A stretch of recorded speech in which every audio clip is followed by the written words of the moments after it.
I'm a tall, yet extremely skinny guy, and I'm 21 years old.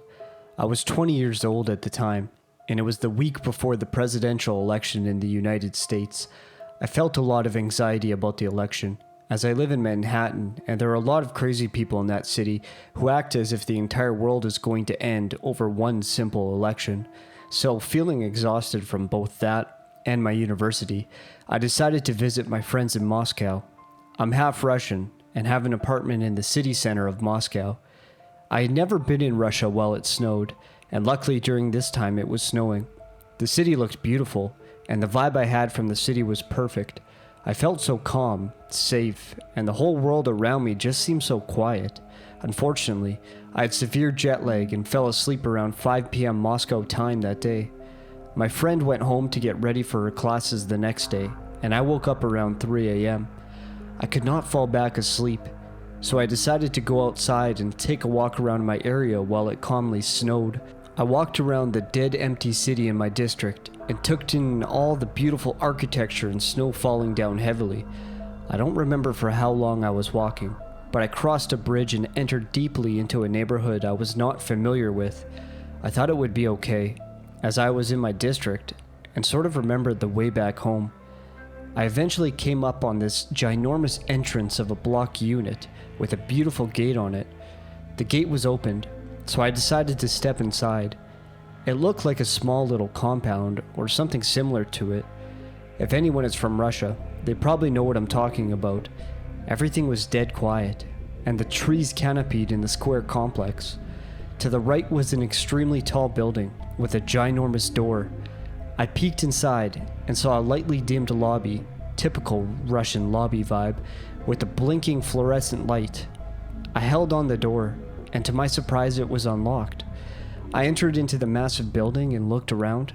I saw many stairs wrapping around in a square leading up, a small typical Russian elevator, and to the right of the stairwell stairs that led down. The door at the bottom of the stairs was open. I absolutely do not know what came over me, as I am not one to adventure alone. But as I stated earlier, everything felt so beautiful. The quiet vibe of snow-covered Russia had me feeling so peaceful, and I decided to just tip on down into the basement to take a closer look. I walked into the room with the open door, and threw on my flashlight on my phone. I saw an extremely long tunnel, and I could not see the end of it. I felt threatened by it, and got extremely uncomfortable.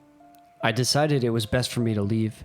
When I turned around, the only light that was entering the tunnel was from outside the doorway. I saw standing in the door a black silhouette. I quickly understood it was the outline of a person who was at least 5 inches taller than me, so I would say he was about 6'5". He was massive, and my stomach dropped so hard with my heart beginning to beat super quickly.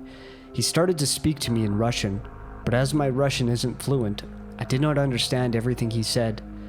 "I'm sorry, I don't speak Russian," I said to him in Russian. "You speak English?" he said in English to me. I told him I did, and he asked me if I knew where I was. "No," I told him, as my mind started to fill up with a lot of different scenarios, one of which was me having to run down this tunnel and getting lost to avoid him if he chased me. These tunnels used to be used for Red Army soldiers to move from one place to another during the war, he explained to me. This whole building used to be a bunker for Red Army soldiers. I said, to show some interest, and began to move towards the left while facing him, in attempts to get him to move out of the doorway. This whole place is now apartments. I have one on the top floor. You should come see it, he said to me. It's quite late, and I think I should be going, I said. However, he grabbed my small wrist with a lot of strength, and led me towards the stairs to go to the main floor of the lobby. "I have a view you'll love," he called the small elevator, and if any of you have ever been to Russia, you'll know exactly what type of elevator it is. This type can barely fit 2 people. He began telling me about how he just got back from Chicago, and that his husband loved Chicago as well. This started to have me panicking, as I thought to myself that there would be another man up to where he was bringing me, and I would have 2 men overpower me. Once we go to his room, I looked at this massive studio he had. He had only candles to light the room, with a lot of tapestries dividing it up, with both the candle and moonlight shining through it. to create a super eerie vibe. I looked out his window as he instructed me, and I have to admit, the view was amazing. I got a panoramic view of the city and of the whole embankment building. It was amazing. I then started scoping around, looking for an opportunity to get out of there. "Where is your husband?" I asked. He looked at me and laughed. "Oh, he's dead." He then picked me up, and I asked him what he is doing. He brought me into another room and began to touch me inappropriately. He ran his hand down my back and took my phone from my back pocket. I did not realize he did this, as I was just in horror as this man licked me and said explicit things in Russian. I tried to pull away, but it made him squeeze and corner me even harder. After about 10 minutes of this, he told me to wait a moment. He went into his bathroom, and in this moment I immediately sprinted over to the door. There were no lights, so I went to pull out my phone for the flashlight. Only to my horror, the phone was missing from my back pocket. I almost nearly had a heart attack as I realized I would have to go back into that bedroom to get my phone. I darted back into the room and saw my phone lying on the couch he had next to his bed. I grabbed it and ran for the door. I unlocked 2 locks on one door, and when I opened that one, there was an outer door. I managed to get it open. As I ran out, the adrenaline was so high in me, I ignored the elevator and went straight for the stairs. I ran around in circles down it for what seemed like forever, until I finally reached the bottom. I practically leaped down a few steps to go out of the lobby and to the main door I had entered from. It wouldn't open as I pushed as hard as I could on it. I then began to start sobbing to myself and cursing. The thought of me having to go back into that tunnel to hide again from him came over me, and I almost began to accept that as a reality at this point. I quickly tried to pull myself together and noticed the typical button you should press to disable the magnet that holds the door locked. I pressed it, heard the monotoned beep that follows, and fell out of the door and into the snow. I never understood why characters cannot pull themselves together when running in horror movies, always falling on themselves. But in that moment, I did the same, and I sort of understand it now. I treaded through the thigh-high snow into the main road by exiting the complex. I sprinted, ignoring my lungs screaming for air down the main road, only slowing down once I reached a bridge that led me to my street. Once I got inside, I sat in my bed for 2 hours, nearly shaking before I told anyone about it.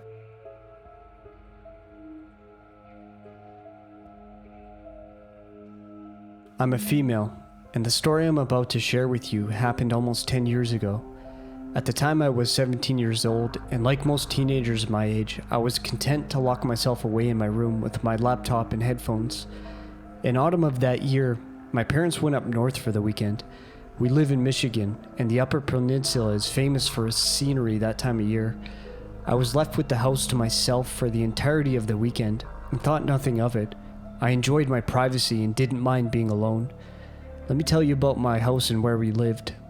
Our house is very old and a modest dwelling, 2 floors and a basement. All the bedrooms are on the first floor since the second floor is an unfinished attic. The house itself is about 8 miles from the nearest town. The backyard is pretty large with an even larger cornfield stretching out for acres and acres, separating the property from the lake on the other side of the trees. The cornfield stretches partially around the house, creating a wall between our house and the neighbors to the east. It wasn't isolated by any means. There are 5 houses very near, 1 on each side and 3 across the street. A local hunter, a farmer, a retired couple, a construction worker, and a local preacher were the people I call neighbors. It's a quiet road, little traffic, and only the occasional coyote howl to disrupt the night. A nice, calm place to live. It was day 2 of my weekend alone. It was a chilly evening, so I shut my window and locked it before I huddled up on my bed with my laptop. I've always been a big fan of urban legends, especially legends that have some truth woven into the tale. Truth always makes a good story better and makes a scary story all the more frightening. That night, I had no idea that I was about to take part in my own scary tale. While I was zoning out on my laptop, watching horror videos and reading stories online, I heard an odd noise over my headphones. I pulled one speaker away from my ear and focused on the sound. The sound was coming from my window. My bedroom is a corner bedroom, and as a result I have two windows. One window facing my neighbor to the west, and the second window faced the backyard. It was the second window that had the strange noise. At first I thought leaves and loose branches were getting blown against the screen, since it was fall, and the weather in Michigan can get pretty harsh and unpredictable. But my reasoning didn't quite fit with the sound. It wasn't banging or rattling. It was like metal wires snapping. I removed my headphones and used my laptop screen as a light to see where I was walking without putting a glare on the window's glass. The curtains and blinds beneath were drawn, preventing anything outside from being able to see inside. I was nervous about looking outside. I was alone and I had no idea what was going on. I hugged my wall as I slipped my fingers under the curtains and slowly, carefully pulled down one of the blinds so I could look outside. There, standing in the darkness outside my window, was a person holding a knife, cutting at my screen.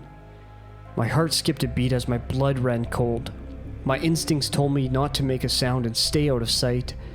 I slid down my wall and crawled on my hands and knees to the cell sitting on the small table next to my bed. I called 911 and whispered everything to the person on the other line. I told them someone was outside my window and he had a knife, and that I was alone. The operator stayed on the line with me and kept reassuring me that the police were on their way. I could hear my screen being cut open. I kept telling her I wanted to run, but she insisted I stayed put and didn't make a sound.